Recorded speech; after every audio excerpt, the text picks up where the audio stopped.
यो केटा हो के छ आफ्टर लङ टाइम आजको भिडियोमा चाहिँ हामी होइन युसिएलको बारेमा कुरा गर्नेछौँ। लास्ट नाइट युसिएलमा चाहिँ होइन युरोपियन टिमहरूले किन डोमिनेसन देखाइरहेछ भन्ने कुरा हिजोको गेम अस्तिको गेम हेर्दै थाहा भइसक्यो कि केटा हो कि न। ल भन, रियल मड्रिडले म्यान सिटीलाई पुरा धुलो पिठो हुने गरेर हानिदिएको छ क्या।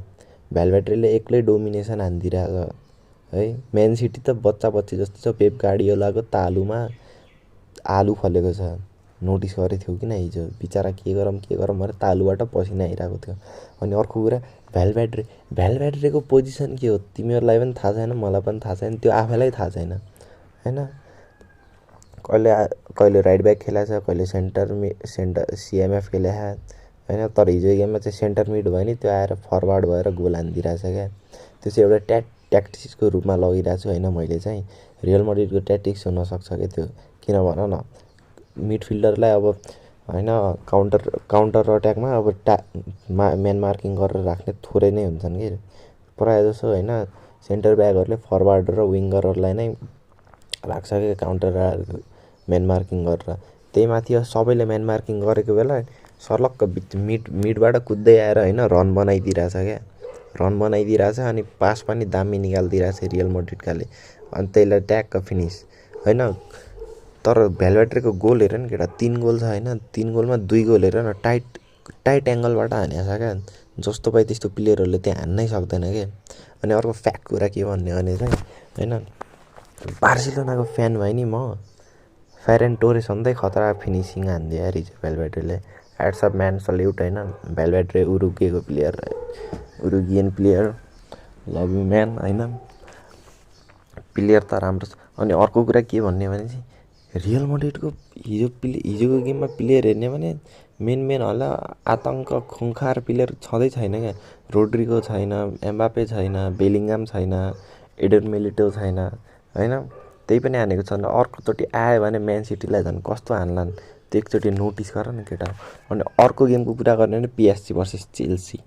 पिएसजीले माई गड ड्याम ब्रो, हिजो इङ्ग्लिस टिमहरू दुइटालाई यस्तो नराम्रो हानेको छ नि।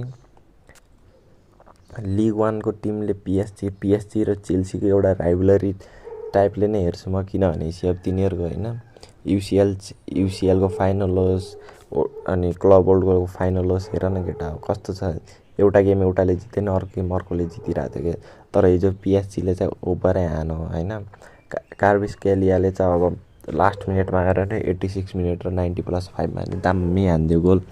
तर ठिकै छ, 3 गोलको लिड छ होइन दुइटै टिमको। म्यान सिटीको पनि 3 गेमको लिड छ। म्यान सिटीलाई पनि 3 गोलको लिडले रियल मड्रिडले जितिरहेछ। पिएसजीले पनि 3 गोलको लिडले चेल्सीलाई जितिरहेछ। अनि अर्को कुरा अनएक्सपेक्टेड कुरा के गर्ने भने चाहिँ Bodo versus sporting CP. Bodo भनेको एउटा अन्डरडक्स टिम हो क्या। 90% फुटबल फ्यानहरूलाई बोडो ग्लिम्स भन्ने टिम छ भनेर पनि थाहा थिएन। इभन मलाई पनि थाहा थिएन होइन। तर त्यही पनि त्यो टिमले आएर स्पोर्टिङ सिपीलाई हराउनु भनेको एउटा खतरनाक कुरा हो क्या केटा। 3-0 हानेको छ होइन। स्पोर्टिङ जस्तो टिमले 3-0 is a not a joke होइन। एउटा युरोपियन टिम पहिलेदेखि खेलिरहेको खुङ्खा टिमलाई 3-0 हान्नु भनेको बच्चा बच्चीको खेल चाहिँ होइन। बोडो भनेको एउटा अन्डरडक्स टिम, त्यति कहाँबाट आयो थाहा पनि छैन, आएर त्यसरी हान्नु होइन। तर ठिक छ, प्लेयरहरू पनि त्यस्तो खतरा भएको होइन, नर्मल एभरेज प्लेयरहरू छ। तिनीहरू ट्याक्टिक्स वाइज चाहिँ खतरनाक छ क्या। त्यही भएर तिनीहरूले जितिरहेछ। त्यही हो अरू कुरा होइन। यसै अब युसिएलहरू अब रिभ्यूहरू हेर्न होइन, अब प्लेयरहरूको ट्याक्टिक्सहरू हेर्ने अनि कम्पेरिजन हेर्ने मन छ भने अब च्यानललाई सब्सक्राइब, टिकटकमा हेर्दै हुनुहुन्छ भने follow, like, share, subscribe. Thanks for watching. See you soon.